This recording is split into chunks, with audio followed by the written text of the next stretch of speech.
욥기서 23장 8절부터 10절까지입니다. 욥이 어려운 환경에 처했죠. 친구들이 위로한다고 오긴 왔는데 제대로 위로를 한 게 아니라 너 잘못한 거 많지, 그래서 벌 받지, 이렇게 하며 욥을 계속 시달리게 합니다. 그때 이제 욥이 자기의 심정을 친구들이 말할 때마다 대답하는 장면 중에 한 장면입니다. 함께 읽읍시다. 그러나 내가 가는 길을 그가 아시나니 그가 나를 단련하신 후에는 내가 순금같이 되어 나오리라. 내 발이 그의 걸음을 바로 따랐으며 내가 그의 길을 지켜 치우치지 아니하였고 내가 그의 입술의 명령을 어기지 아니하고 정한 음식보다 그의 입의 말씀을 귀히 여겼도다. 그는 뜻이 일정하시니 누가 능히 돌이키랴. 그의 마음에 하고자 하시는 것이면 그것을 행하시나니 그런즉 내게 정신 것을 이루실 것이라 라고 하며 8절부터 보면은 그런데 내가 앞으로 가도 그가 아니 계시고 뒤로 가도 보이지 아니하며 그가 왼쪽에서 일하시나 내가 만날 수 없고 그가 오른쪽으로 돌이키시나 배울 수가 없구나. 이렇게 하며 욥이 이제 하나님을 더 깊이 만나기를 원하고 있는데 그것이 잘 안 되는 장면을 이렇게 말합니다. 물론 욥은 의로운 사람이었죠. 그러면서 어떻게 보면은 자기의 의를 열심히 드러낸 사람 중에 또 하나가 됩니다. 이제 욥기서 마지막 부분에 가면은 내가 귀로 듣다가 이제 눈으로 봅니다라고 하면 이전의 욥과 이후의 욥을 봅니다. 바울도 다메섹 이전에 바울이 있고 다메섹 이후에 바울이 있듯이 그런 과정을 거쳐 나가죠. 호세아서도 한번 보겠습니다. 신약 구약 성경 저 뒤로 가셔가지고 호세아서 5장 15절부터 6장 1절 2절까지 한번 보겠습니다. 제가 읽을게요. 그들이 그 죄를 누이치고 내 얼굴을 구하기까지 내가 내 곳으로 돌아가리라. 그들이 고난을 받을 때 나를 간절히 구하리라. 오라 우리가 여호와께로 돌아가자. 여호와께서 우리를 찢으셨으나 도로 낫게 하실 것이요 우리를 치셨으나 싸매어 주실 것임이라. 여호와께서 이틀 후에 우리를 살리시며 셋째 날에 우리를 일으키시리니 우리가 그의 앞에서 살리라. 그러므로 우리가 여호와를 알자, 힘써 여호와를 알자, 이렇게 말씀을 합니다. 그들이 고난을 받을 때 나를 찾는다라고 하며 환난, 고난, 고통 이런 어려움과 하나님과의 어떤 우리와의 관계를 말씀을 합니다. 만약에 고난이 없다면 하나님 찾을까요? 고난이 없다면 안 찾죠. 그 어떤 나락으로 떨어지지 않으면은 이전에 있던 곳이 얼마나 좋았는지 정말 알 수 어렵습니다. 그래서 아마 그런 어떤 나락으로 떨어지는 것도 하나님이 그런 걸 알게 하기 위한 하나의 방편이 아닌가 그런 생각을 합니다. 각 개인마다 국가마다 또 세상에 환난이 많습니다. 물론 아담이 범죄하고 나서 이 땅은 저주를 받았다. 그럼 저주받았기 때문에 가시덤불과 엉겅퀴가 나겠다라고 하며 불화와 저주가 계속 생기는 것을 말합니다. 당연히 아담 이후에 모든 세상은 그렇게 바뀝니다. 그러니까 아담이 낳은 자식 중에 가인이 있고 아벨이 있는 거예요. 그 가인과 같은 존재가 지금 이 땅에도 수두룩합니다. 그러면서 그런 환난을 통해 가지고 어쩌면 가인이 그런 역할을 하며 가인에게 핍박을 받는 자들이 하나님을 찾게 하는 또 하나의 어떤 역할을 하지 않을까 그런 생각도 해보게 됩니다. 그래서 인간은 두 가지를 다 가지고 있어야지 돼요. 이제 불교에 가면은 불교 용어가 하나가 있어요. 천상천하 유화독존 이런 말이 있어요. 이게 무슨 의미일까요? 천상, 천하. 그러니까 하늘과 땅 사이에 있는 그 중에서 내가 아주 유일한 존재, 가장 귀한 존재다라고 하는 게 천상천하 유화독존입니다. 예전에 그 코미디언 남보은 씨가 있었는데 코미디아로 나와가지고 천상천하 유화독존 남보은입니다. 이렇게 항상 자기 소개를 했어요. 근데 이 세상에서 가장 존귀하고 위대하다고 여겼던 그 사람도 사실은 흙으로 돌아가죠. 성룡이라고 하는 중국의 그 유명한 그 날렵한 배우 있죠. 몇 달 전인가 신문에인가 나왔는데 얼굴이 쭈글쭈글쭈글해지고 병이 들어서 몸이 아무리 건강하고 그들이 차돌같이 몸을 단련하고 훈련시킨다 할지라도 때가 되면은 다 그렇게 사라지는구나 라고 하는 것을 알게 됩니다. 그래서 이 두 가지예요. 천상천하 유아독존, 나는 세상의 최고인 존재야, 세상이 나를 위해서 만들어졌어, 이런 자존감은 있어야지 돼요. 근데 두 번째 뭐냐면은 나는 먼지 같은 존재다, 나는 티끌이다. 여기에서 자기 자랑만 하는 것이 아니라 자기 존재도 알아야 되지만 이 존재가 두 번째와 갖고는 먼지요, 티끌이요, 안개같이 사라지는 존재다, 아무것도 아닌 존재다. 지금은 이걸 더 명확하게 압니다.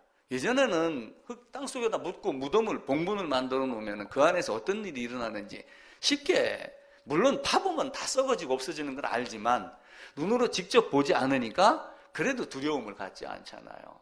근데 지금은 화장을 하니까 눈앞에서 재로 사라지는 것을 다 봅니다. 그래서 화장장에 가면은 꼭 화장을 하는 사람이 시키는 말이 한 가지가 있어요. 아버지가 죽었다, 엄마가 죽었다, 아들이 죽었다. 그러면 뭐라고 시켜요? 얘야, 아버지, 엄마 뜨거워, 빨리 나오세요. 요 말을 꼭 하라고 시킵니다. 그렇게 안 하는 데도 있지만 대체적으로 그렇게 해요. 그러면서 그 뜨거움과 재와 먼지로 사라지는, 안개같이 사라지는 그 모습을 보는 거예요.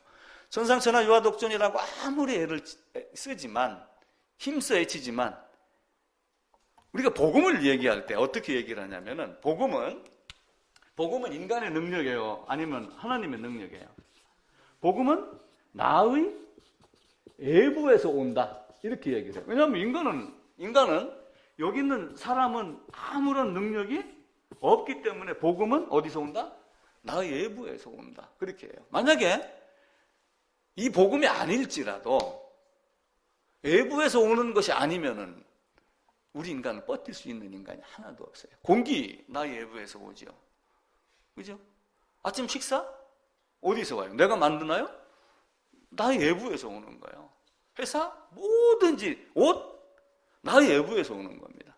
그 애부에서 오는 것이 없다면 인간은 그냥 고깃덩어리에 불과한 존재라고 하는 거예요. 그래서 이런 천상천하 유아독존이라는 개념도 우리가 정확하게 이해를 하시는 거고, 오늘 본문 읽은 것 같이 내가 왼쪽으로 가도 뒤를 돌아다 봐도 오른쪽 가도 내가 주님을 찾을 수가 없구나, 이 고난 중에 주님이 나를 어떻게 만나기를 원하시는가라고 하는 것. 그러면서 호세아서에서는 그가 나를 단련하신 후에 내가 고난 받을 때 그들이 나를 찾을 것이다. 그러면서 하나님이 나는 내 곳으로 돌아가서 있겠다, 돌아가서 있는데 그들이 나를 찾을 때 내가 나오겠다, 이렇게 말씀을 하죠. 출애굽 장면하고 똑같습니다.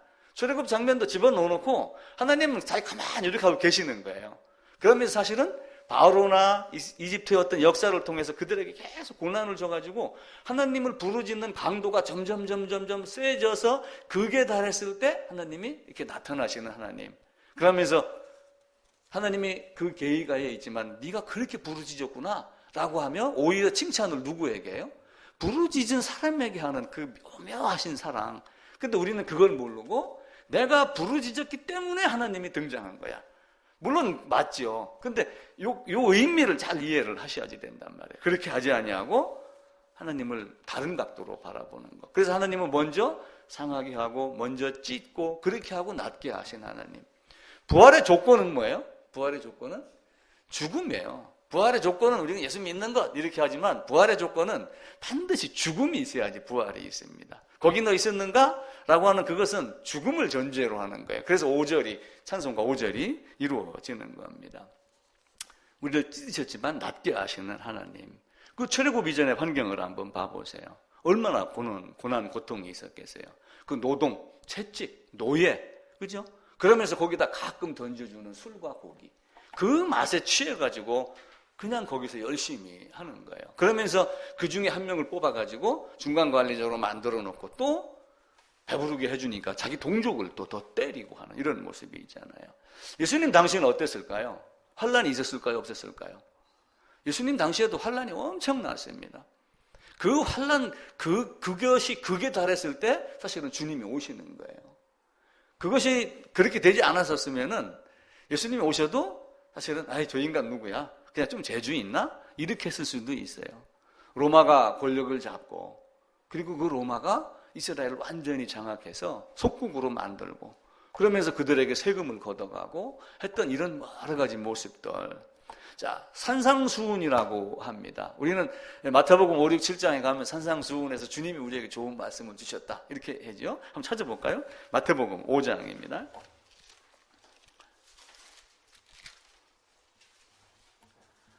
2절, 3절부터 3절, 4절만, 2절만 읽어봅시다. 입을 열어 가르쳐 이르시되 3절입니다. 심령이 가난한 자는 복이 있나니 천국이 그들의 것이며 애통하는 자는 복이 있나니 그들이 위로를 받을 것임이라. 예. 심령이 가난하고 애통한 것이 무엇일까요? 우리는 이 산상수훈을 아주 도덕적인 어떤 교과서 수준으로 생각을 하며 참 좋은 말이야. 우리 주님이 서당에서 뭘 가르치듯이 아주 좋은 것을 훈계한 것으로 이렇게 생각을 합니다. 일반적으로. 그런데 이것을 이스라엘 역사 속에 숨어가 있는 배경에 들어가게 되면은 굉장한 겁니다. 그래서 심령이 가난한 자, 애통하는 자 이렇게 했는데 누가복음, 마태복음 11장 여러 군데를 가게 되면은 가난한 자는 복이 있나니 이렇게 이야기돼요. 가난한 자는 심령자를 빼고 가난한 자는 복이 있나니. 그럼 뭐가 가난하다는 거예요? 아니 예수님이 뚱딴지 같은 소리를 하잖아요. 가난한 게 무슨 복이에요? 돈이 많이 해야지 좋죠. 아니 쓰러져가는 초가집보다 기와집 있으면 더 좋잖아요. 아파트? 그거보다 단독주택. 이번에 그 전두환 씨 경매 나왔더라고요. 막 그런 의리의리한 집 100억, 102억짜리 이런 거 있으면 얼마나 좋아요. 근데 가난한 자는 복이 있다 이렇게 이야기를 해요. 당시에 가난이라고 하는 개념은 그냥 돈이 없고 배가 고라서의 가난이 아니라 이때의 가난은 어떤 가난이냐면 여기에 누가 들어가요? 로마의 칼이 들어가 있는 거예요. 이 심령을 가난하다 이렇게 표현을 한 거예요. 가난한 자는 복이 있나니. 물리적으로 핍박을 받죠. 물건 뺏어갑니까? 안 뺏어갑니까? 로마 군들이 와서 약탈을 해가잖아요. 그러니까 그 마음이 아픔이 얼마나 되겠어요. 세리가 중간에서 딱 뽑아가지고 너 이완용이 같은 사람이 생기는 거예요. 딱 뽑아가지고 너가 가서 세금을 걷고 우리한테 좀 보내. 자, 그러면 세금을 10원씩 만약에 집사님 10원 인두세, 뭐 집세, 재산세 10원 했단 말이에요. 그럼 세리가 10원만 걷어요? 5배 내지 10배 정도를 걷는 거예요. 그래가지고 세리장 삭개오한테 갖다 바치고 그리고 자기가 먹고 자기가 먹으면 조금 더 먹겠죠. 로마에 갖다 군사들 또 먹이고 본국으로 보내고 이렇게 하다 보니까 나에게 주는 가난이 그 핍박이 얼마나 심하겠어요. 굉장한 겁니다. 자, 누가복음 11장에 보면은 손님이 왔는데 빵이 없어갖고 나 빵 좀 빌려달라 이렇게 다니는 경우가 있어요. 그게 당시의 상황이에요. 그러니까 우리는 그 빵을 뭐 왜 빌려달라냐, 그 마구간이 깨끗하냐 안 깨끗하냐 뭐 이런 걸 따지고 그러는데 당시의 가난은 빵이 없어갖고 친구가 와도 대접할 수 없으니까 빵 하나만 좀 빌려달라. 왜냐하면 이 동방의 징기스칸이나 이런 시대 한번 봐보세요. 징기스칸이 왜 죽었어요? 징기스칸 영화 책을 한번 봐보세요. 징기스칸이 죽은 이유가 있어요. 누군가가 징기스칸을 죽이려고 작정을 했는데 지나갑니다. 지나가는 길목에다가 딱 텐트를 쳐놓고 징기스칸을 초대를 합니다. 그럼 당시의 풍습은 동친구가 초대를 하면은 반드시 응해야 돼요. 그걸 안 하면 쫄짱부려 여겨짐을 받는 거예요. 그러니까 징기스칸이 일국의 어떤 족장이며 왕이 될 사람인데 그걸 거절했겠어요? 같이 간 동료들이 그 친구가 주는 술 먹지 마. 이렇게 했는데도 그러면 나는 이 동네에서 쪽팔려서 못 살아. 우리나라 말로 하면은. 그래서 그걸 마신 거예요. 그럼 죽은 거죠. 그런 정도로 손님을 대접하고 응하는 게 당시의 풍습이었는데 손님이 왔는데 빵 하나 없으면 어떻게 합니까? 다니면서 주잖아요. 우리 자연인 그 봐보세요. 나는 자연인이다. 그 텔레비 나와 찍는다고 너도나도 닭 잡아 다 주잖아요. 평소에 닭 잘 먹겠어요? 잘 안 먹습니다. 근데 손님 왔다고 닭 잡아주는 그런 심성을 가진 그때 당시에 그런 사람들이었어요. 그들의 집이 올바랐겠어요? 이렇게 세면 벽돌이었겠습니까? 아니에요. 옛날 조선시대로 한번 돌아가 보세요. 흑벽돌 오래돼 가지고 제대로 땜질 안 하면 구멍 나 있고 그 사이로 뱀이 지나다니고. 금고가 있습니까? 금고가 없죠. 나가서 일당 조금 벌으면 돈 어디다 숨겨놔요? 자기 허리춤에 집어넣든지 아니면은 벽돌 깨진 숨겨진 비상 딱 놔놨는데 그걸 누가 하나 훔쳐갔어. 그게 드라크마 비유예요. 10 드라크마 중에 1개를 잃어버렸는데 찾으러 다니지 않겠느냐? 등불을 켜고 찾지 않겠느냐? 그 정도의 가난이에요. 실제의 금전적인, 그러면서 로마의 핍박이고 채찍이고 했던 그런 모습들. 마태복음에 가도 20장에 사거리길에 가서 많은 사람을 불러와라 이렇게 이야기를 해요. 그 사거리길에 가서 뭘 한 거예요? 사거리길에 가서 많은 사람 불러오는데 어성어성 되는 사람들이 있어요. 왜 그렇게 했을까요? 누군가가 자기를 불러서 일감을 주길 바란 거예요. 그러니까 인력시장 앞에, 사무소 앞에 가서 기다렸는데 안 써주니까 집에 가면 애 젖달락 하죠? 학교 갈 가방 사줘야죠? 학교에서 월사금 가져오라 하죠? 그럼 어떻게 해요? 그런 어려움이 있던 게 가난한 자는 복이 있나니 심령이 가난한 자는 애통하는 자는 하는 그 산상수훈이 그런 것들을 이야기를 하는 거예요. 그런데 거기서 오셔갖고 예수님이 오병이요 병자 낫게 했죠. 그죠? 그러면서 하나님 나라가 온다. 이렇게 했으니까 그들에게 희망이 있어요, 없어요? 희망이 있죠. 야, 예수를 따라다니면은 이런 희망이 있겠구나. 그들에게는 간절한 거였어요. 그런데 그 예수님이 어떻게 했어요? 죽으니까 이런 젠장, 야 바라바 다시 내놔. 이렇게 되는 거예요. 이 땅에도 그 어려움이 계속 주어져요. 자, 멕시코, 미국에 지금 장벽 세운다. 그 돈을 안 내놓으니까 지금 뭐 셧다운 제도로 한다. 이렇게 하면 공무원들이 월급을 못 받을 처지로 지금 미국이 흘러갑니다. 왜 그들이 미국 국경을 향해서 가요? 여기는 살 곳이 못 돼. 전쟁, 마약, 살인 이것 때문에 우리는 가는 거야. 그 온두라스인가 하는 그쪽 나라에서 멕시코를 거쳐갖고 미국 국경까지 4,000km랍니다. 서울, 부산이 400km예요. 4,000km니까 그거를 그 꼬맹이들 데리고 거기를 가는 거예요. 얼마나 좋으면은 그 하나님 나라가 그 미국과 같이 그 꿈이 있고 기회의 땅이라고 하는 그곳을 향해서 가는데 트럼프는 못 오게 지금 막는 거예요. 우리나라도 그런 걸 많이 겪었어요. 이스라엘의 가난 못지않게 일제 36년 동안 그 아픔을 겪었잖아요. 일본 사람들을 철저하게 악랄했어요. 3단계로 나눠가지고 헌병 군인 투입해가지고 때리고 죽이고 찌르고 그리고 그 다음에는 문화를 없앴어요. 그러다가 마지막에는 민족 말살 정책을 쓰는 거예요. 그렇다고 사람을 죽이면 여기서 물건 생산이 되나요? 안 되니까 정신 개조를 하는 거예요. 한국말 쓰지 마. 그러고 너도 나도 일본말을 쓰는 거예요. 그러니까 지금도 뭐 겐세이 놓치마 이런 국회의원이 지금 그런 말 많이 해가지고 말 많잖아요. 그 말이 자기도 모르게 배어 있는 거예요. 그리고 그 강대국의 말을 배워서 내가 사용을 하니까 우월감이 생기는 거예요. 또 그렇게 하면 자기에게 돌아오는 이득이 있단 말이에요. 세리들도 그렇게 한 거예요. 그러니까 예수님이 오셔가지고 세리들에게 뭐라고 그랬어요? 정한 세 이해는 받지 마라. 로마 군사들이 우리는 어떻게 됩니까? 하니까 백성들에게 가서 늑탈하지 마라. 물건 빼앗지 마라. 그러니까 그 고통이 그들에게는 가난이었단 말이에요. 세계적으로 볼 때 2차 세계대전 또 일어났잖아요. 얼마나 안타까웠습니까? 그러다가 우리나라가 6.25 전쟁이 일어났어요. 지금 뭐 보수냐 진보냐 싸우고 그러지만은 그 6.25 전쟁을 겪었던 사람과 겪지 않았던 사람들의 차이를 우리가 어느 정도는 이해를 해야지 됩니다. 만약에 그것이 없다. 그러면은 우리나라 어떻게 해야 돼요? 전쟁을 막으려면은 전쟁 준비를 해라.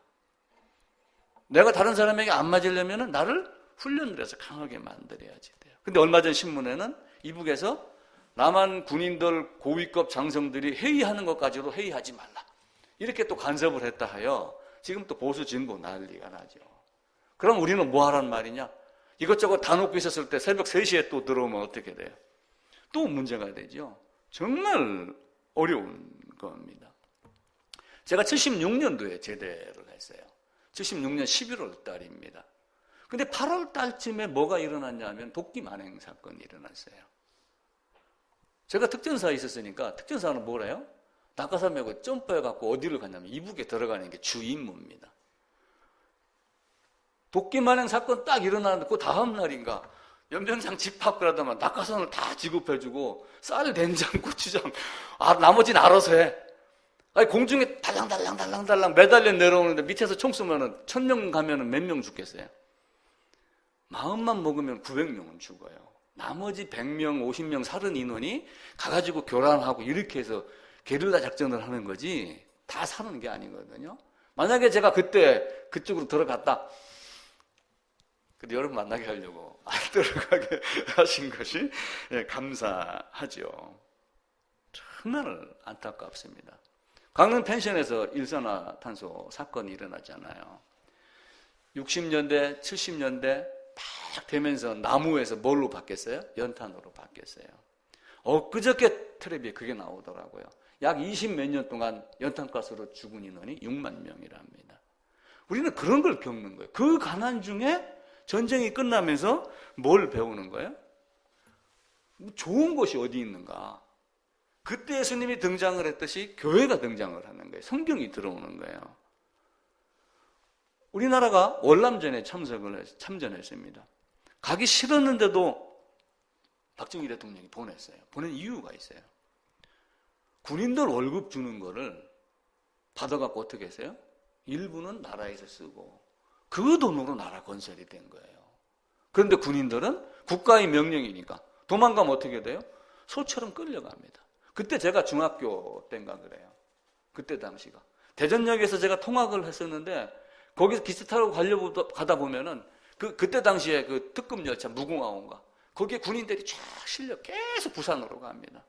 갔다가 죽을지 안 죽을지 모르는데 지금 무궁화호 타고 가는 게 그게 뭐 대수겠어요? 그럼에도 불구하고 거기를 갑니다. 독일에 돈 벌러 간호사들 가고 그랬죠.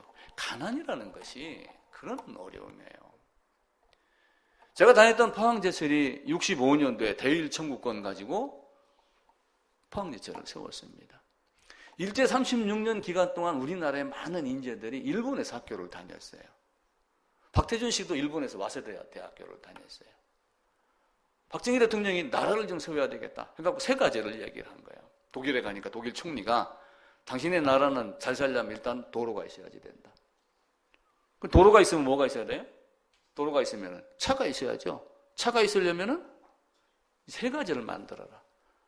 그래서 박태준 씨를 불러갖고 대일청구권 김종필 씨가 만들어서 그 돈 갖고 포항제철을 세웠어요. 근데 또 아이러니하게도 일본 사람들이 굉장히 많이 도와줬어요. 포항제철이 1, 2, 3, 4 4번을 준공을 했는데 1기 준공할 때는 거의 100% 일본 거를 사다가 썼어요. 그런데 그 일본에서 진짜 토시 하나 드라이버 몇 바퀴 돌려라 그 각도 숫자까지 책을 만들어가지고 자기들이 세우고 자기들이 준공한 자기 나라에 세운 것 같이 기뻐하고 그랬어요. 근데 그 다음부터 독일제, 이제 영국제로 이제 많이 눈이 돌리고 그랬죠. 근데 지금은 사람들이 무조건 일본이 좋다 나쁘다. 강일제 36년 이런 그런 어려움을 겪은 거예요. 제가 포항시를 다닐 때 먼지가 많이 일어납니다. 지금은 도로가에 물 뿌리죠. 당시 그렇게 했겠어요? 안 했죠. 먼지가 막 그 철가루가 날리니까 저녁에 집에 오면 눈곱 띄면 전부 쇳가루가 막 빠져나오고 그래요. 땀구멍에 그 쇳가루가 다 배어 있어요. 그게 현실이었어요. 돈이 없으니까 월급이 작으니까 요즘에 뭐 목구멍에 때 뺏긴다고 뭐 먹어요? 돼지고기 삼겹살 먹죠. 그 삼겹살 표를 회사에서 지급을 했다니까요. 그런 가난이 있었으니까 우리가 이 가난을 단순하게 돈을 벌자라고 하는 것도 있었지만 또 한편으로는 이 땅은 이렇게 살 곳이 못 돼라고 하며 바라보게 한 것이 하나님 나라입니다. 그런데 이 하나님 나라라고 하는 개념이 우리나라에 이미 오래전부터 들어와 있었던 거예요. 1600, 700, 800년도에 간간히 들어오면서 한 800년쯤 됐을 때부터는 선교사들이 많이 들어오기 시작을 했잖아요. 우리나라에 삼신할미, 삼신할매 이런 걸 합니다. 그러면 옛날에 삼신할매 소리 안 들어본 사람이 있어요? 저희 동네는 저는 동네 입구에 들어가면 돌탑 쌓아놓고 띠 두르고 나무에다가 하는 거 그런 거 많이 봤습니다. 그게 얼마 전 이야기예요. 단군 신화, 환인, 환웅, 단군. 이 사람은 삼위일체 하나님 보고 배웠나? 이런 생각이 들어가요. 왜냐하면 환인을 뭐라고 그래요? 상제, 천재라고 여긴 거예요. 천재가 누구를 보냈는데 누구를 보냈잖아요. 그죠? 보내가지고 누구야? 웅녀하고 그래서 단군이 났다. 그래서 내가 성육신하고 비슷한 의미구나. 왜냐하면 노아 이후로 온 땅으로 흩어졌기 때문에 하나님에 대한 사상이 건국신화가 거의 다 비슷합니다. 다. 노아, 홍수, 설화 같은 거 하면 각국 걸 한번 조사를 한번 해보세요. 그러면 다 비슷합니다. 그게 이 땅에 있는 모습이에요. 조선 땅에 성경이 정해졌습니다. 그렇게 어려운 핍박, 일본 총칼 이런 거 올 때 하나님의 세상이 들어가니까 어떻게 했어요? 야, 저건 우상이야. 신사참배 거부했어요. 신사가 있는 쪽으로 고개도 안 돌렸습니다. 그러고 죽임을 당했어요. 근데 우리 이영재가 얘기를 했듯이 신사참배 현장 그 기념관 가서 보니까 사람에 대한 소견만 했지 신앙에 대한 소견은 한 군데도 없는 거예요. 그 사람이 했던 일이 교회사 중에 하나로만 드러나 있지 그 사람이 갖고 있었던 신앙이 뭐다라고 하는 것을 이야기하는 사람이 없는 거예요. 평양 대부흥 때 많은 일들이 일어났어요. 어느 사람이 선교사가 먼저 고백을 한 거예요. 내가 누가 나한테 돈을 얼마 맡기고 누구에게 어떻게 하라고 줬는데 내가 그 돈을 썼습니다. 라며 통해 자백을 하니까 다른 사람이 너도 나도 따라서 한 거예요.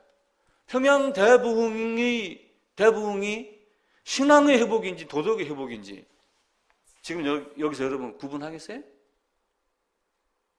지금 이렇게 되는 거예요. 그러니까 그 가난이 있는데 하나님을 바라본 사람이 있고 바라바를 바라본 사람이 있는 거예요. 하나님 나라가 이 땅에서 이루어지길 바라는 거예요. 그러니까 이 땅에서 이루어지길 바랐던 사람들은 뭘 보냐면 교회 가서 새벽 기도에 가서 철야 가가지고 가난 벗어나게 해주세요. 그 가난이 예수님 오셔서 가난한 자는 복이 있나니라고 하는 하나님 나라에 대해서 이야기를 한 것이 아니라 지금 여기서 내 자식이 서울대학교 가고 뭐하고 하는 그것들을 이루어지게 해달라라고 하는 것으로 그들이 바뀌는 겁니다.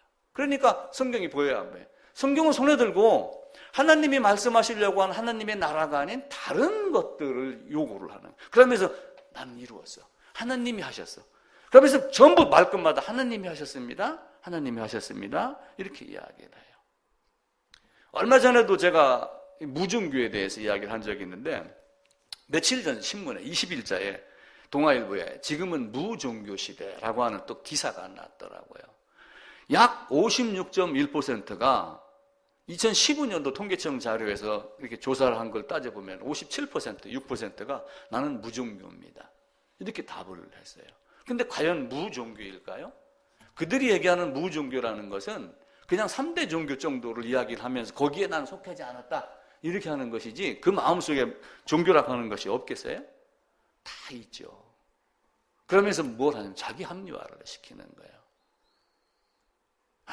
나는 내 생각에는 이렇게 하며 그들의 하는 모습들이 바르지 못한 거예요. 그 기사 중에 이런 내용도 있어요. 나는 교회를 지금 안 나갑니다. 왜 안 나갔느냐? 어쩌저쩌해서 안 나갔습니다. 그런데 처음에는 나갔습니다.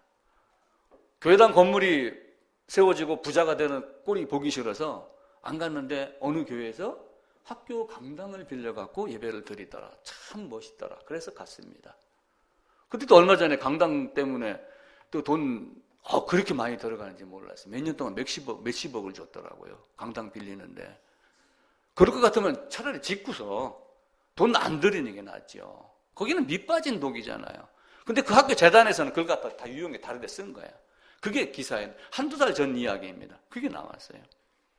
어느 목사님을 공항에서 만났는데 부두코가 다 헤어졌더라. 야, 이렇게 검소한 목사도 있구나. 그래서 그 교회를 갔다. 언젠가 한번 들어보니까 그렇게 절절한 목소리로 해결을 말하고 그래서 갔는데 그 목사님 돌아가시고 나서는 그 교회를 떠났다. 결국은 신앙이 아니라 사람을 따르는 거예요. 사람을 따르면 순간 없어집니다. 그래서 우리가 그 가난 중에서 예수를 받느냐 바라바를 받느냐 예수님이 이 땅에 오셔서 우리를 압제하는 로마를 없애주는 걸 원하느냐? 진짜 예수님이 말씀하셨던 그 하나님 나라를 볼 것이냐? 그리고 여기도 살아야 되지만 진짜는 어디를 보는 거예요? 하나님 나라를 올바로 봐야지 되는 거예요. 그러면서 예수님이 말해요. 너희는 누구를 보려고, 너희는 무엇을 보려고 광야에 나갔더냐? 이렇게 묻습니다. 많은 사람들이 광야로 예수님을 따라다니고 요한이 회개하라 그렇게 하니까 그 회개를 장소를 나가서 세례를 받으러 나갔어요. 근데 예수님이 그들을 향해서 너희가 무엇 보려고 광야로 나갔더냐? 화려한 옷 입은 사람이냐? 그들은 왕궁에 있다. 선지자 보러 왔느냐? 그래 맞다, 선지자, 세례자 요한. 그 세례자 요한이 나에 대해서 증거하려고 이렇게 왔다라고 했는데 요한이 또 잡혔잖아요. 근데 요한도 감옥에 가서 오실 그 해가 당신입니까? 이렇게 묻는 거예요. 아니 하나님 나라가 임한다고 나를 먼저 앞서 세워서 하나님 나라를 증거하라고 했는데 기껏해서 오신 분이 하나님 나라가 아닌 병자나 고치고 빵 좀 나눠주고 이렇게 하니까 진짜 그 사람이 당신이에요? 라고 하면 내가 당신을 그냥 기다리고 있을까요? 아니면 다른 사람을 기다릴까요? 이렇게 하면 요한도 하나님 나라가 임하는 그 하나님 나라의 주체를 알지 못했던 거예요. 그러니까 우리는 이 땅에 있는 가난 이런 많은 것들이 하나님을 보게 하는 것도 있지만 잡다하게 흘러가게 하는 것도 많게 있는 거예요. 그래서 우리가 핵심을 딱 잡아야지 돼요. 무슨 책인가 보면은 고슴도치 정의론이라는 게 있어요. 고슴도치. 고슴도치는 쉽게 건드려요, 못 건드려요? 쉽게 못 건드려요. 그러면서 여우는 잔꾀를 부리고 뭐하고 다 해도 크고 강한 짐승에게 잡혀먹고 죽임을 당하지만 고슴도치는 그렇지 않다. 왜냐하면 고슴도치는 잔재주가 아니라 한 개의 큰 것 하나, 똑바로 한 방 할 것을 갖고 있기 때문에. 물론 이제 짐승으로 보면은 고슴도치도 잡아먹힙니다. 그런 이제 우아의 개념으로 여우의 잔재주와 고슴도치만 놓고 봤었을 때는 고슴도치는 뭔가 딱 키가 되는 한 가지를 가지고 있다. 그 얘기를 하는 거예요. 그럼 우리는 교회 다니고 성경 보고 예배 드리고 이렇게 하면서 진짜 한 방 가지고 있는 게 뭘까요? 그게 뭘까요? 그 제사함이에요. 거듭남이에요. 하도 구원파에서 어지러 높여놔서 그러지 성경은 사도행전 시작하면서 예수님도 제사함 받으라 그 얘기를 하는 거예요. 그것 한 가지를 갖고 있으면 이길 수 있는데 그것 한 가지를 갖지 못하는 거예요. 그러면서 그 가난 속에서 하나님 나라를 보느냐 바라바를 보느냐, 지금 눈앞에 닥친 것이 내 유익이냐 아니면은 진짜 하나님 나라냐, 이걸 갖고 따지는 거예요. 그러면서 자기 생각, 자기 신념, 자기 의지, 생각에 맞게 이걸 뜯어 고치기 시작을 합니다. 그러니까 대제사장들도 어떻게 했어요? 메시아가 온다는 거 알았어요? 몰랐어요? 알지요. 이사야서 그들이 꽤 뚫고 있잖아요. 올 거야 알고 있습니다. 그가 오는데 그가 왕이야 이것도 알고 있습니다. 동방 박사가 예수님 태어난 곳 가가지고 뭐라고 그랬어요? 유대인의 왕으로 난 곳이 어디냐라고 하면 유대인의 왕을 찾았어요. 근데 동방 박사가 가가지고 왕으로 나신 이가 어디냐라고 했던 그 왕이 바라바 같이 생각했던 왕인지 진짜 훗날 그 하나님 나라의 왕인지. 근데 예수님이 내가 이스라엘 왕이야. 빌라도가 묻잖아요. 네가 유대인이 왕이냐? 네가 말해야 했느니라. 그런데 내 나라는 여기에 속한 것이 아니오. 이렇게 말씀하시면서 왕으로 오긴 왔는데 여기에 속한 것이 아니라고 그러니까 여기가 아닌 다른 곳이 있다는 얘기잖아요. 근데 이 땅에 있는 사람들이 거기에 헷갈리는 거예요. 아니 예수 믿으면 이 땅에서도 복을 받아야지 왜 이 땅에서는 복을 안 받고 저기만 생각해? 이렇게 한다라고 그러면은 좀 헷갈릴 수도 있죠. 맞아, 예수 믿으면은 이 땅에서도 복을 좀 받긴 받아야 돼. 근데 왜 사도 바울은 목자를 죽었지? 우리 어머니가 저한테 꼭 하는 얘기가 있어요. 제가 좀 생활이 쪼들린다고 지난달에 또 20만 원을 주시면서 김 목사 이거 다른 데 쓰지 말고 꼭 소고기 사갖고 하루에 한 점씩 먹어라. 그러면서 하시는 말씀이 목사가 얼굴이 통통하고 살이 찐 것 같고 티가 나야지 정도가 많이 몰려. 그래서 속으로 말은 그렇게 했는데 실제 그렇지는 않죠. 우리가 뭘 보느냐에 따라 다른 거예요. 그것을 또 다른 말로 무슨 말이라고 하냐면 인지, 내가 무엇을 이제 보고 안단 말이에요. 인지부조화 이런 말이 있어요. 인지부조화. 그러니까 내가 알고 있는 것과 행동하는 것, 내가 알고 있는 대로 이루어지지 않은 것이 있을 때 갈등이 생기는 거예요. 아니 가난하다고 그랬는데 그럼 가난했어. 그러면은 하나님 나라 오셨어. 왕으로 오셨어. 해방시켜야죠. 로마군을 단칼에 쫙 날려야 되잖아요. 베드로는 대제사장 귀도 떨어뜨렸는데 예수님은 하지 마 이러니까 이게 헷갈리는 거예요. 이게 어디서 나오냐면은 심리학자들이 이솝 이야기에 여우와 포도를 가지고 이야기를 하는 거예요. 여우와 포도가 어떻게 돼요? 여우가 이제 막 굴에 들어가서 포도를 먹으려고 막 배를 막 골았어요. 그래갖고 몸이 홀쭉해져서 굴을 싹 들어갔어. 근데 포도가 다요, 안 다요? 안 다니까, 퍼쩍퍼쩍 뛰다 안 다니까 저 포도는 쉬어서 못 먹는 거야. 저 포도 쉬어서 안 먹어. 이렇게 하며 자기가 생각한 것과 결과하고 이게 안 맞으니까 자기 합리화를 시키는 거예요. 이스라엘 백성들이 그렇게 한 거예요. 우리도 이 땅에서 종교가 융성한, 왕성한 이유가 인지부조화, 자기 합리화 때문에 그러는 거예요. 근데 진짜 가난한 사람은 어떻게 해요? 아니, 열심히 일하면 밥 굶어요? 우리가 그런 얘기 많이 하잖아요. 열심히 일하면 밥이야 굶겠느냐. 이렇게 다 말합니다. 장가 가면 땅을 파서라도 마누라고 자식은 먹여 살려야 돼? 옛날에 다 그런 말 다 했어요. 그래서 저도 죽으라고 일한 거예요. 이 집사님도 죽으라고 일합니다. 그렇죠? 그런데 그 이상을 바라봐야지 된단 말이에요. 그래서 기준은 내가 아니라 성경이어야지 돼요. 지난주에도 하나님 나라에 대한 이야기를 했고 오늘 환란을 가지고 하나님 나라를 이야기를 하는 거예요. 그럼 하나님 나라는 여기 있다 저기 있다도 아니고 어디 있다고 그래요? 너희 안에 있다. 그걸 어떻게 알아요? 하나님 나라가 여기 있는지 아닌지 어떻게 알아요? 어떻게 알아요?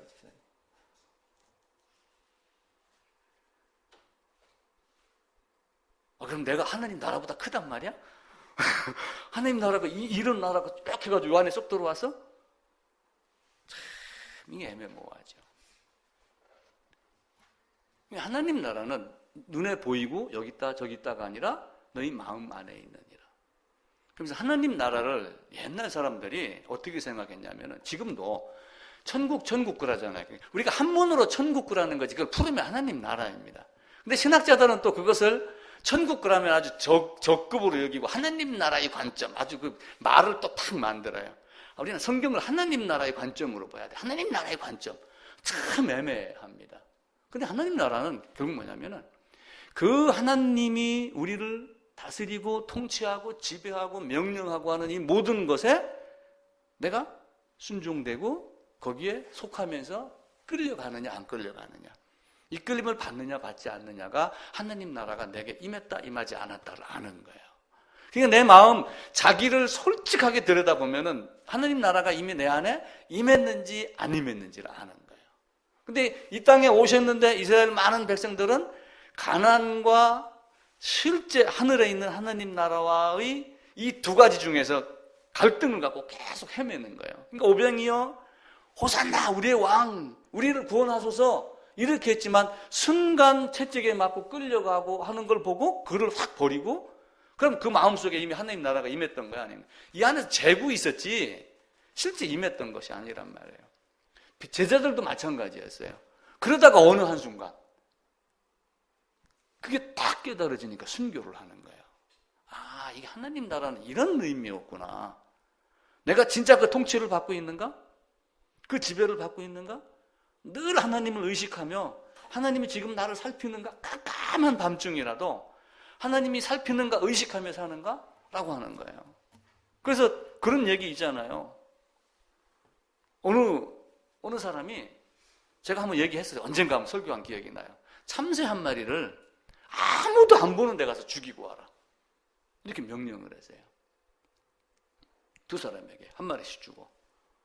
그리고 두 사람이 빨리 시행하고 와. 위에 이제 예를 들면 사장이 직원에게 명령을 했단 말이에요. 아무도 안 보는, 그러고 한 사람이 얼른 건물 뒤로 돌아가서 탁탁 보니까 누가 있어요, 없어요? 없어요. 딱 죽였어요.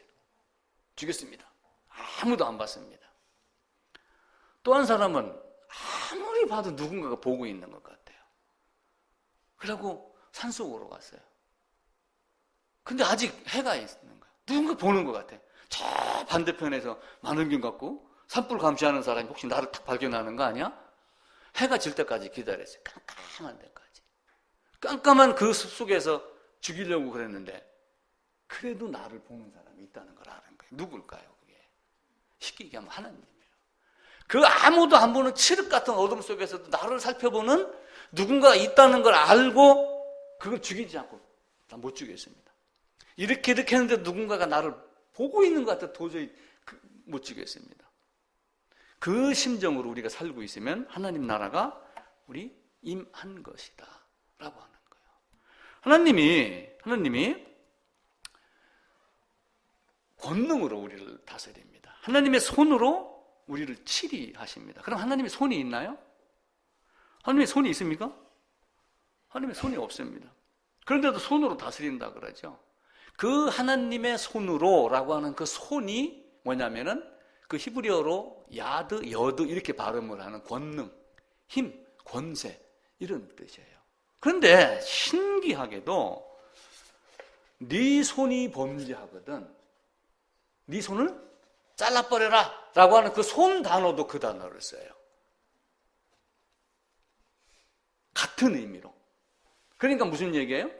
네가 네 손으로 범죄했다라고 하는 거, 요 손모가지만을 말하는 게 아니고 네 생각으로 네가 갖고 있는 그 심성, 네 신념으로 뭐 한 게 있으면 안 된다 그 얘기예요. 똑같은 단어를 써서 그렇게 얘기하는 걸 보고 그러니까 우상은 누구의 손으로 만들었어요? 사람의 손으로 만들었어요. 그럼 두 가지 의미가 있는 거예요. 하나는 요 팔, 손모가지, 손가락 요게 한 가지가 있고 그걸 저맥락으로 성경으로 보게 되면 뭐예요?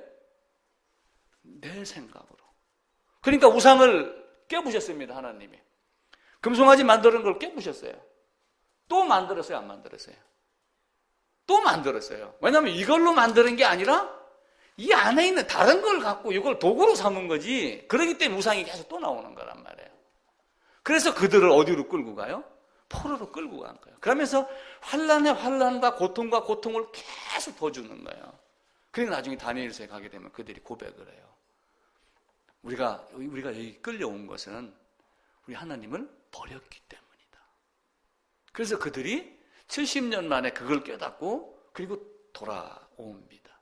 그게 이제 어쩌면 그들은 다시 돌아가서 헤롯의 통치를 받듯이 또 어려움이 있다 솔치더라도 하나님 나라가 임한 자가 되지요. 그게 아니면 하나님 나라 임한 것이 되게 안 돼요. 안 되는 겁니다. 자기 능력, 자기 생각으로 만든 우상을 깨부셔도 또 만들 수 있는 능력이 나오는 거예요. 그런지 아까는 구약에서 야드, 여드 이렇게 말했고 신약에서는 그 다른 말로 뭐 케일인가 하는 단어를 쓰는데 해석은 똑같이 합니다. 그 히브리어를 이렇게 헬라어로 바꿨으니까 케일인가 그렇습니다. 그래서 너희는 이렇게 해라. 우리는 지금도 계속 가난이 있어요. 우리나라 그 GNP 뭐 3만 불 뭐 이런 거 하고 그러지만 지금도 북한에 위협이 있잖아요. 평화 그러지만 이게 어떻게 될지 우리가 알아요, 몰라요? 아무도 몰라요. 만약에 전쟁이 일어났다. 우리는 원자폭탄만 알죠? 원자폭탄보다 더 센 게 있어요. 뭐가 있어요? 수소폭탄이 있어요. 수소폭탄 나온 지 오래됐습니다. 미국에서 수소폭탄 실험을 했어요. 실험한 사진이 있습니다. 스가랴서 한번 찾아봅시다. 스가랴서 말라기 앞에 스가랴입니다. 스가랴서 14장입니다. 1325쪽입니다.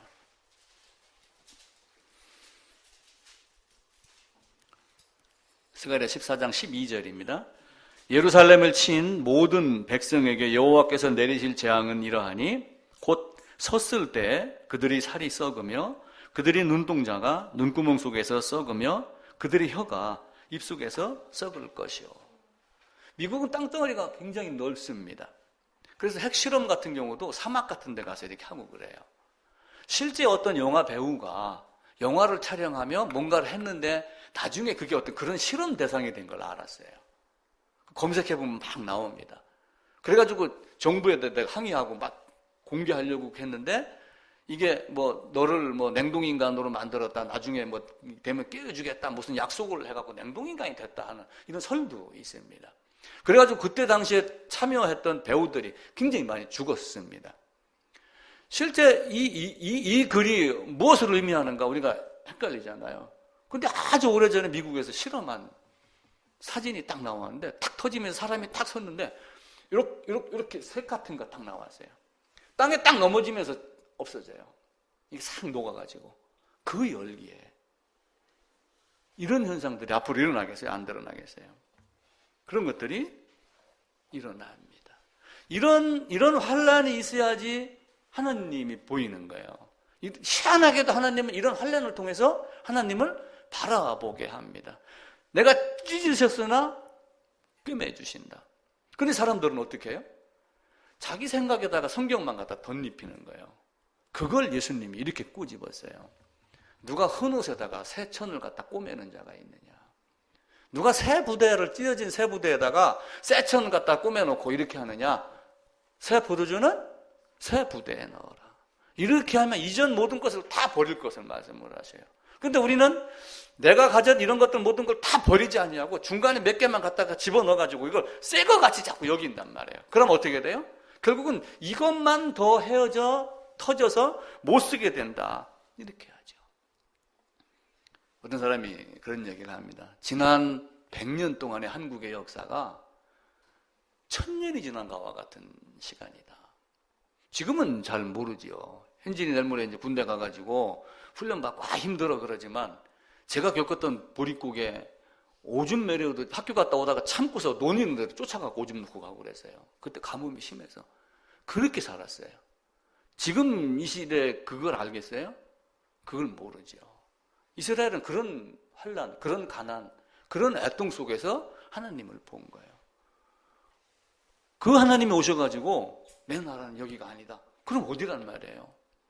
빨리빨리 와서 저 로마군 없애주세요 라고 했는데 오히려 잡혔어요. 그러니까 이스라엘 백성이 얼마나 답답했겠어요. 지금도 우리는 교회 와서 대학 입시 수능 그러면 교회당이 붐빈다고 그러죠. 우리는 골목 뒤에 있으니까 안 보여서 잘 안 옵니다.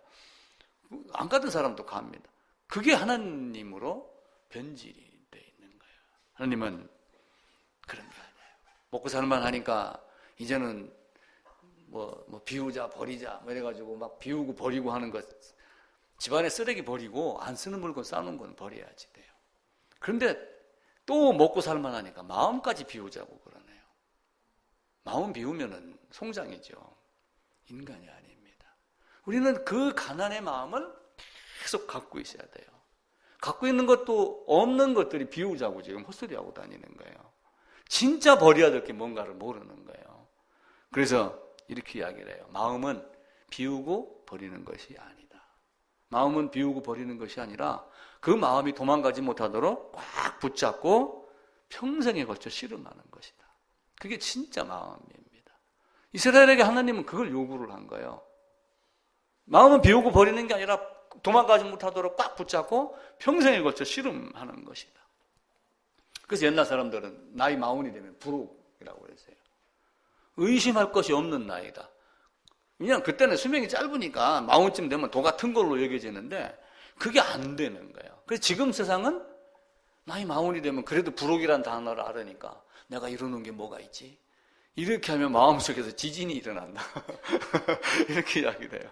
마음속에 지진이 일어났습니까? 40 다 넘으셨는데 마음속에 지진이 일어나는데 그 지진이 내가 어떤 존재인가를 살펴보라는 일종의 신호다. 이렇게 여기라고 하는 거예요. 그 흔들림이 있어야지 하나님 앞에 우리는 갈 수가 있습니다. 하나님은 하나님 나라에 대해서 이야기를 하며 그냥 거저가 아니라 뭔가를 딱 정해놓고 오라고 그러는 거예요. 근데 갈 때는 다 가져가요. 세상에 있는 것을. 못 가지고 가는 것 가르치고 그러면서 가난과 많은 것들을 가르쳐 줍니다. 그러니까 하나님은 항상 430년 전에 4대 만에 400년 이렇게 하면 이 지점을 미리 정해놓고 나중에 여기 있던 사람들이 이렇게 올 거야 라고 하는 것을 창세기 15장인가에서 미리 말씀을 합니다. 4대 만에 나오겠다. 근데 여기 있는 사람들은 그게 언제야? 근데 하나님 알고 계시잖아요. 그죠? 여기를 향해서 계속 가게 만드는 거예요. 그래서 제가 플랜 A, 플랜 B 이렇게 말씀을 드린 거예요. 플랜 A가 있어야지 플랜 A를 딱 보면은 일상생활에서도 마찬가지예요. 예를 들어 내가 학점 다음 제대하고 와서는 A 뿔 다 맞을 거야. 4.0 중에 3.99까지 맞을 거야. 딱 그 정해놓는 게 뭐예요? 플랜 A라는 목표 정해놓는 거예요. 그러면 그것만 쳐다보고 있으면 어떻게 돼요? 구름 탄다고 뭐 도사 되나요? 죽으라고 책상 앞으로 가가지고 1단계, 2단계, 3단계, 4단계 이게 철로 역정이란 말이에요. 그래서 플랜 A와 플랜 B가 계속 있는 거예요. 그래서 이 말을 하나님 나라는 이미 정해져 있어요. 창세 전에. 정해져 있는데 왜 이런 과정을 거쳤는지 우리가 명확히 설명하지 못하지만 창조를, 아담을, 그리고 범죄를 그러면서 다시 여기서 하나님 나라로 데려가도록. 그래서 게알더스 보스라고 하는 신학자가 있는데 종말이 구원을 앞선다. 이렇게 이야기를 한 거예요. 구원 받아야지 간다 이게 아니라 어떤 끝을 미리 정해놓고 하는 거예요. 박찬호도 보면은 좋은 말 많이 하더라고요. 시작이 있어야 끝이 있다. 끝이 있어야 시작이 있다. 이렇게 하며 그 끝에 대한 이야기를 하는 거예요. 그래서 세상은 다 마찬가지입니다. 이 어려움이 있는 것, 우리가 힘드는 것, 연말 되면서 지난 1년간 살펴보는 것, 이게 다 하나님이 내가 어떤 존재인가를 알게 하려는 거예요. 포로로 끌려갔습니다. 이스라엘 백성들이. 70년이 다 되니까 어떤 일이 벌어나요? 70년이 다 끝나갑니다. 바벨론이 멸망하리라 생각했나요? 자, 예를 들어서 미국이 지금 저 삼류국가로 떨어질 거라고 생각해요, 안 해요? 안 합니다. 그런데 그때 당시에 최강대국, 최힘 있는 나라 바벨론이 이스라엘을 끌고 간 그 나라가 어느 한 날 갑자기 딱 사라져버려요. 페르시아, 고레스. 그래가지고 역대하 제일 마지막에 에스라서가 등장을 하는 거예요. 그래서 포로가 70년 만에 귀환을 합니다. 왕을 딱 쳐져 없애 죽이고 고레스가 왕이 됐는데 딱 하는 말이 역대하 한번 보겠습니다. 역대하.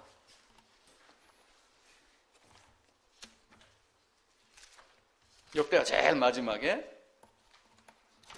710쪽이네요. 제 성경으로 36장 21절부터 제가 몇 절 읽을게요. 이에 토지가 황폐하여 땅이 안식년을 누림같이 안식하여 70년을 지냈으니 여호와께서 에레미야 입으로 하신 말씀이 이루어졌더라.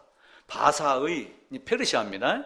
고레스 왕 원년에 여호와께서 에레미야 입으로 하신 말씀을 이루시려고 여호와께서 바사의 고레스 왕의 마음을 감동시키매 그가 온 나라에 공포하고 조서 내려서 이르되 23절입니다. 같이 읽읍시다. 바사왕 고레스가 이같이 말하노니 하늘이신 여호와께서 세상 만국을 내게 주셨고 나에게 명령하여 유다 예루살렘에 성전을 건축하라 하셨나니 너희 중에 그의 백성된 자는 다 올라갈지어다. 너희 하나님 여호와께서 함께 하시기를 원하노라. 아니 칼제비 고레스가 갑자기 이런 말을 다 해요. 그러면서 하나님이 이 나라를 이렇게 세우셨고 이 왕권도 하나님이 줬고 이렇게 하며 그 모든 섭리가 물론 당시에 어느 정도 그 하나님이라는 개념이 유럽 쪽에 있었으니까 이런 말을 했겠지만은 세상 모든 역사에 개입을 합니다. 만약에 어떤 우리가 알지 못하는 어떤 하나님의 계획이 있어갖고 순간 미국이 흐트러져서 중국이 딱 권력을 잡을지 이제는 중국하고 미국하고 싸우는 그 키를 중국이 잡을 수 있을지 그건 아무도 모르는 거예요. 이런 식으로 세상 모든 것이 바뀌어 나갑니다. 이 종말 천국 다 누가 하는 거예요? 하나님이 하는 거예요. 인간의 힘으로 되는 게 없어요. 예수님의 제자들이 또 사람들이 묻습니다.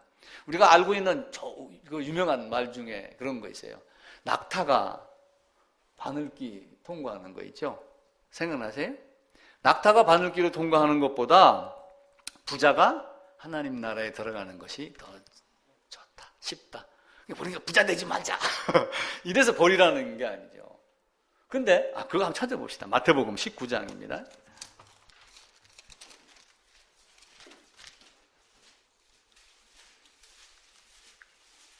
청년 많은, 재물 많은 청년 이야기에 이제 그 내용이 나오거든요. 마태복음 19장 24절입니다. 함께 읽어봅시다. 다시 너희에게 말하노니 낙타가 바늘귀로 들어가는 것이 부자가 하나님의 나라에 들어가는 것보다 쉽다. 이렇게 말하니까 제자들이 깜짝 놀랐습니다. 제자들이 뭐라고 물어요? 그러면은 누가 구원 얻습니까? 그럼 누가 구원 얻어요? 사람의 힘으로 해요? 하나님의 힘으로 해요? 사람으로는 할 수 없느니라 이렇게 나와요. 사람으로는 할 수 없느니라. 전적 타락의 개념이 여기서도 적용이 돼요. 사람으로는 할 수 없느니라. 누가 해요? 하나님이 한다. 모든 것은 하나님의 권세지. 바벨론을 없애고 고레스를 세우고 포로로 끌고 가고 포로에서 돌아오게 하고 하는 이 모든 것은 우리가 기도해서 70년 만에 돌아온 거야 라고 하지만 사실은 그 기도하게 하고 하는 모든 것들은 누구의 작정에 있어요? 에레미야로 이미 미리 몇 년을 70이라고 얘기했어요, 안 했어요? 70, 그거 에레미야에게 말한 걸 이루게 하려고 고레스를 등장을 시키는 거예요. 그러면서 그때 당시에 그 벨사살 왕은 술 먹고 취해갖고 니나노하고 있었고 그때 당시에 들어가고 그렇게 하게 만드는 거예요. 사람으로는 할 수 없느니라. 인간의 힘으로 하려고 이 말이 바울에 의하면은 율법에 이르는 구원받을 자가 없다. 율법에 이르는 의롭다함을 얻을 자가 없다. 그 얘기예요. 예수님이 하신 말씀이에요. 그러니까 바울이 한 말의 원조는 예수님이 미리 말씀을 하신 거예요. 사람으로는 할 수 없느니라. 우리는 사람의 힘으로 할 수 있는 것이 아무도 없습니다. 리브가 이삭 만나러 갈 때 뭘 줬어요? 귀걸이, 코걸이 다 줬습니다. 그리고 의복을 줬어요. 당시에 풍습에다가 의복을 주고 이 예복을 입고 와라. 근데 이삭은 집에서 있지 아니하고 들판에 나와갖고 서성서성거리며 기도하고 묵상하고 있었어요. 그러면 뭐 생각하고 있었던 게 아니라 사실 누구를 기다리는 거예요? 집을 나간 둘째 아들을 바라보듯이 아버지가 맨발로 뛰어나갈 준비하고 집안에서 이렇게 있듯이 이삭은 들판에서 서성거리면서 리브가가 오기를 기다린 거예요. 근데 리브가가 마을에서 내려가고 저 사람 나를 기다린 저 사람이 누구냐? 그러니까 이삭입니다 라고 하니까 리브가가 딱 마을에서 내려가고 뭘 했어요? 얼굴을 가렸어요. 그래서 유대인들이 그때부터 면사포를 쓰기 시작을 한 거예요. 그래서 온 세계 여성들이 결혼할 때 내렸다가 올리는 것이 바로 리브가 때문에 그런 거예요. 그 하나님 앞에서 자기를 내세울 게 한 개도 없는 거예요. 그가 와갖고 올려줬을 때 그에게 영광이 되는 거예요. 그게 오직 하나님께 영광이라는 의미로 들어가는 겁니다. 그러니까 사람으로는 할 수 없다. 리브가에게 가자! 이렇게 얘기하니까 리브가 엄마가 뭐라고 그래요? 열흘은 더 있다 가야 돼. 근데 리브가는 그걸 아는 거야. 신랑을 만나려면 친정을 떠나야지 된다. 그걸 아는 거예요. 하나님 나라 가려면 세상 것을 버려야지 돼요. 그걸 알아야지 돼요. 그게 안 되면 하나님 나라 갈 수 있어요, 없어요? 물론 내가 지고 있어도 하나님이 끌고 올라가려고 하면 끌고 올라가지만 결국은 가래떡 이만한 구멍 통과하려면 다 그냥 훑어내리고 가고 하듯이 사실 가져갈 게 아무것도 없는 거예요. 내 마음 안에 들어가 있는 그것 하나 가지고 가는 거예요. 우리는 하나님 나라 가는 길이 이미 닦여져 있다.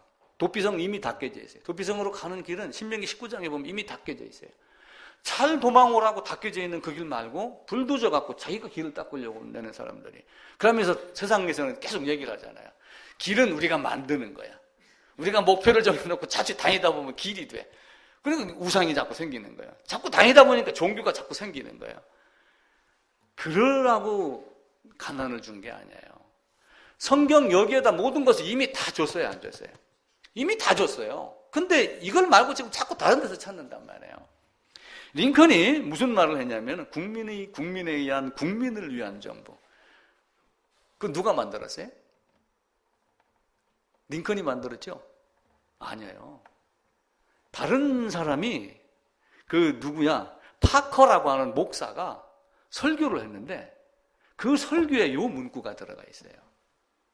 예를 들면은 성도에 의한, 성도를 위한 뭐 이렇게 했었는지는 모르지만 링컨이 그 단어를 딱 차용해다가 딱 쓴 거예요. 이미 우리가 사용할 말, 생각 모든 것 다 어디에 다 있어요? 여기에 다 있어요. 케네디 대통령이 당신이 조국이 당신을 위해서 일할 건 뭐 해줄 건가 묻지 말고 당신이 조국을 위해서 할 것이 무엇인가 그거 따져봐라. 그래갖고 또 명연설이 되잖아요. 그것도 어떤 사람이 한 말을 그 사람이 한 거예요. 그러니까 여러분들이 성경에 있는 말을 잘 하면은 링컨이나 케네디가 같이 아주 명언집을 만들 수가 있는 거예요. 사람으로 할 수 없느니라. 그 말을 바울이 말을 바꿔갖고 율법에 흐르는 인간의 행위는 이렇게 말을 바꿔가지고 했잖아요. 케네디가 뭐라고 얘기했냐면은 메가더가 노병은 죽지 않고 사라진다. 뭐 해병대 뭐 이런 거 얘기하고 그랬잖아요. 그것도 무슨 소설, 영국의 무슨 뭐 국가 가사에 나와. 그런 식이거든요. 그러니까 우리가 성경을 잘 보는 거예요. 그 성경을 보고 유대인의 왕으로 나신 이가 어디 있느냐? 여기 있습니다. 근데 그분이 말하는 하나님 나라가 여기 있다 저기 있다도 아니고 이미 너희 안에 있느니라. 그런데 이스라엘 백성들은 유대인으로 왕으로 오신 일을 알으니까 그를 억지로 붙잡아 임금 삼으려고 그러는데 예수님이 억지로 붙잡혀서 임금이 됐어요, 안 됐어요? 이 나라가 아니기 때문에 억지로 붙잡혀 임금이 안 되고 자기 갈 곳으로 갔습니다. 이스라엘 나라가 회복할 때가 이때입니까? 이렇게 물었어요. 제자들이 물었어요. 이스라엘 나라가 회복할 때가 이때입니까? 그때 물을 때가 언제냐면은 예수님이 부활하고 40일간 제자들을 가르치고 난 이후에입니다. 사도행전 1장에 그 얘기가 나와요. 그럼 40일간 가르침을 받고 예수님이 부활한 걸 보고 그렇게 하고도 이스라엘 나라를 회복함이 이때입니까? 라고 하는 것은 그들의 생각이 어디에 매여 있는 거예요? 땅에 매여 있는 거예요. 그러니까 땅에 매여 있으면 하늘에서도 매여 있는 거야. 근데 그들이 40일 동안 가르침을 받고 이때입니까? 라고 물었는데 예수님이 너희는 그건 너희가 알 바 아니야. 그건 하나님의 권한이야. 하고 탁 구름 타고 올라가셨어. 닥쳤던 게 지붕 쳐다보듯이 이거 어떡하라는 말이냐? 딱 이렇게 하고 있는데 이들이 현명한 거예요. 우리 기도하자. 그래서 모여서 열흘 동안 계속 기도를 한 거예요. 120문도가. 거기서 기도하면서 얻은 게 결국 뭐예요? 하나님 나라는 여기가 아니고 여기 있다 저기 있다도 아니고 이미 너희 안에 있느니라라고 하는 그 말씀이 딱 깨진 거예요. 그래서 오순절 성령이 임하는 거예요. 그래서 나가가지고 뭐래요? 예수님은 이런 분이다. 그걸 전한 거예요. 내일 모레 크리스마스입니다. 예수님이 왜 오셨을까? 맨날 땅에는 영광이고 하늘은 영광이고 이거 하지 말고 그분이 오신 이유와 목적을 철저하게 아셔야지 돼요. 예수님이 오신 목적은 죽으러 오셨습니다. 그래서 제자들이 그걸 알고 그때부터 하나님 나라를 전파하며 예수의 복음에 대해서 이야기를 합니다. 사도 바울도 사도행전 마지막에 담대하게 하나님 나라를 강론하며 모세와 선지자의 글에 기록한 대로 예수에 대해서 가르치더라. 이렇게 말씀을 하죠. 자, 정리를 하면은 하나님 나라는 이 땅에 물론 실제 하나님 나라가 따로 옵니다. 그럼에도 불구하고 하나님 나라는 어떤 장소, 어떤 공간, 어떤 구역, 그런 영역을 이야기하는 것이 아니라 하나님의 주권과 하나님의 통치와 하나님이 지배가 있는 곳. 그럼 내가 하나님의 통치에 들어갔고 하나님의 지배를 받고 하나님의 주권에 속해 있다. 그러면 하나님 나라가 내게 임한 거야, 임하지 않은 거예요? 다 임한 거죠. 그런데 나도 하나님의 지배를 받고 있어. 이렇게 이야기를 한단 말이에요. 그래서 자기가 자기를 솔직하게 들여다보면은 내 것이 있는지 없는지, 내가 내 신념으로 하나님께 다가가는지 다가가지 아니하는 건지 그것을 어렴풋이 알기 시작을 하고 그것이 버려지기 시작을 할 때 이제는 진짜 하나님 나라가 우리 모두에게 임합니다. 이스라엘은 정말 어려움을 겪었어요. 세리들에게 말합니다. 부과된 것 이외에는 거두지 말라. 군사들에게 말했습니다. 강탈하지 말라. 거짓으로 고발하지 말고 급료를 촉한 줄로 알아. 네가 일하고 받는 그 급료면 마땅하지 왜 거기서 깡패같이 뺏어갖고 배부르게 하고 그런 가난 그런 애통 속에서 그들이 바라본 곳이 하나님 나라입니다. 그것 때문에 그분이 이 땅에 오셨어요. 그러니까 우리는 이제 어떤 방식으로 삶이 바뀌어야 되겠죠. 호산나 하고 외쳤지만 죽는 그 모습을 보고 결국은 그 부활 안에 거기 너 있었는가라고 하는 그 안에 들어가지 않으면은 정말 안타까운 일이 벌어집니다. 우리 우리 강원로에 목사님도 무슨 카톡이 하나가 있는데, 저 밴드가. 거기 어제 어느 분이 글을 올렸더라고요. 미국에서 요번에 이제 그 중간 선거인가 했잖아요. 상원, 하원 뭐 이렇게 교체가 됐습니다. 상원 의원 개원을 하면서 기도를 했는데, 어느 목사님이 가서 기도를 했답니다. 그 기도 내용이 거기에 나왔어요. 제가 간단하게 읽어드릴게요. 악을 선하다, 선을 악하다 하는 사람은 저주받을 것이다. 이게 이제 어디에 나오냐면 이사야서 5장 20절에 있는 말씀이에요. 악을 선하다, 선을 악하다 하는 자들은 저주를 받는다. 진리라고 하는 이름을 부르짖으며 다원주의를 쫓는 사람 저주받을 것이다. 다른 신을 섬기며 다문화주의라고 포장하는 자들은 저주받을 것이다. 진리를 왜곡하며 세상살이 살며 라이프 스타일이다, 이렇게 말하는 자 저주받는다. 자녀 교육 소홀히 하며 매대지 않으며 인권 운운하는 사람 나쁜 사람이다, 이렇게 이야기를 해요. 그리고 공금 횡령하며 이것은 필수 경비야, 이렇게 얘기하는 사람 저주받는다. 포르노나 기타 이런 걸 보면서 표현의 자유야, 뭐 예를 들면 뭐 젠다 뭐 이런 거 많이 나오잖아요. 그러면서 각 개인의 성향이야, 이렇게 말하는 거 안 된다. 근데 문제는 목사가 그 기도를 하는 동안에 수많은 사람들이 승질을 부리며 밖으로 나갔다는 거예요. 그게 미국 교회의 모습입니다. 수많은 사람들이 하나님을 믿고 따른다라고 하지만 그 모습으로 살아가는 거예요. 정말 어렵습니다.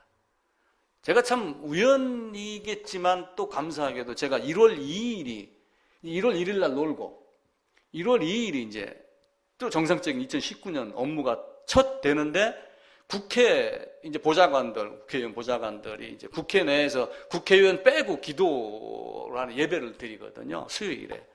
그때 이제 저보고 와가지고 2019년도 첫 예배를 인도를 해달라. 제가 이 기도를 보면서 이 기도문을 한번 읽어주고 싶더라니까요. 지금 생각에 그러는 거예요.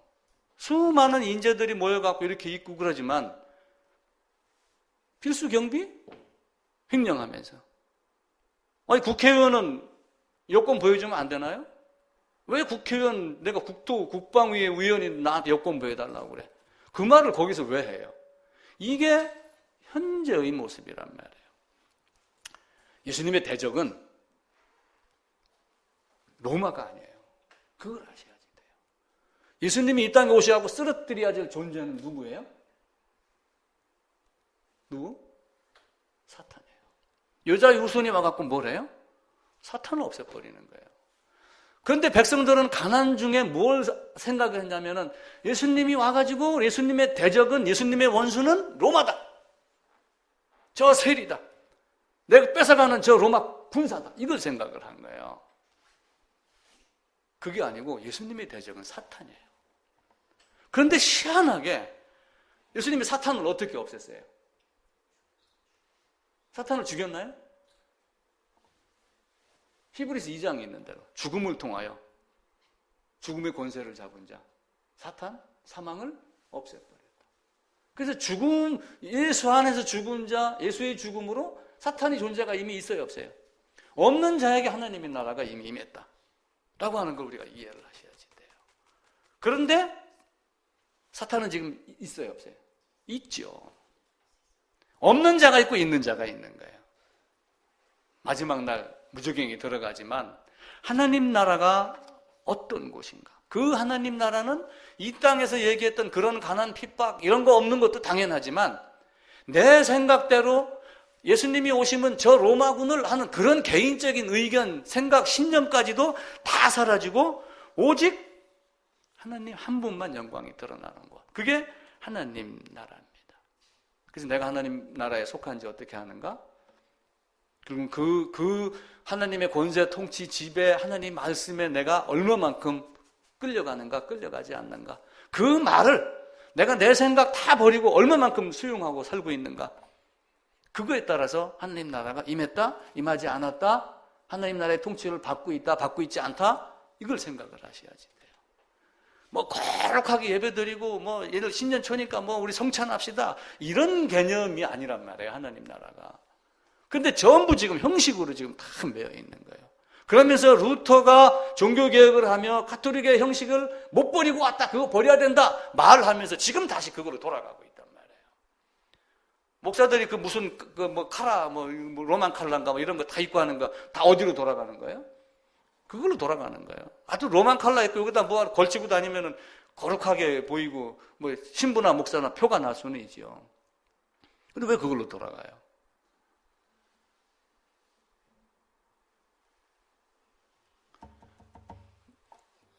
하나님 나라는 그런 식이 아니에요. 그래서 정말 내가 예수님의 생명의 떡을 먹었는가 먹지 않았는가, 그거는 자기만 알아요. 저는 전할 뿐이고. 그래서 그런 것들이 다시 한번 되새겨지는 그런 조용한 연말이 되기를 기도를 합니다.